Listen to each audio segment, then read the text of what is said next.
মুখে রাখেন চুষে খান। কি রাতে কি আর খাওয়া লাগবে? এটা খাওয়া লাগবে না, ওটা খাবেন। এটা খাবো। রাতে খাইলেও কোনো সমস্যা নাই।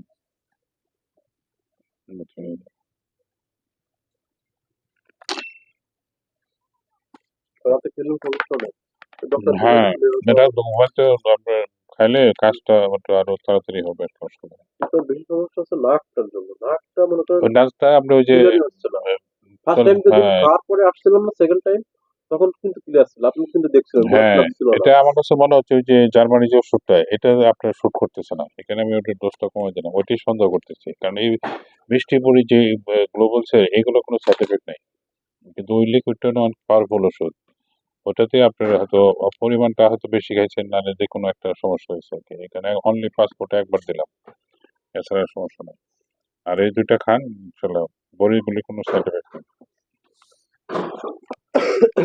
মানে আমি আপনাকে কালকে বললাম না, আপনি বলছিলেন ওষুধগুলো নিয়ে আসো, কিন্তু আমি আসার জন্য ট্রাই করছিলাম, কিন্তু এত খারাপ ছিল, পরে আসতে পারিনি। আপনি পারলে যাওয়ার সময় ফার্মেসিতে নাজাল একটা স্প্রে কিনে নেন।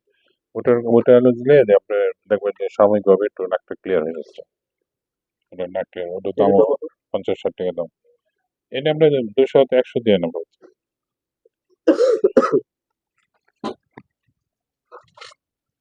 নালিম ভাইকে ফোন দিছিলাম, নালিম ভাইকে তাহলে ফরিদপুরে ও, বললাম এই এলাকায় নাই তো, এলাকায় আসি পরে তোমাকে নিয়ে আসবো। এটা ওই যে লিকুইড ওষুধে মনে হয় যে আপনার শুট করতেছে না।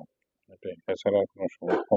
কারণ এলিয়ামটা এমন একটা ওষুধ যে আমি দেখা গেলো একটু গরম লাগছে, নাকটা একটু একবার খাচ্ছি, এরপর আর খবর নাই, আমি ওই তো বলে বলি যায়। আমার শ্বাসকষ্ট কখনো হ্যাঁ, এরকম হানা। প্রবলেম হয়, কিন্তু কালকে আপনার মনে করেন কি একটা অবস্থা, পরে লাস্টে বোনাস খাওয়া লাগছে, আর তো কখনো এটা খাই না।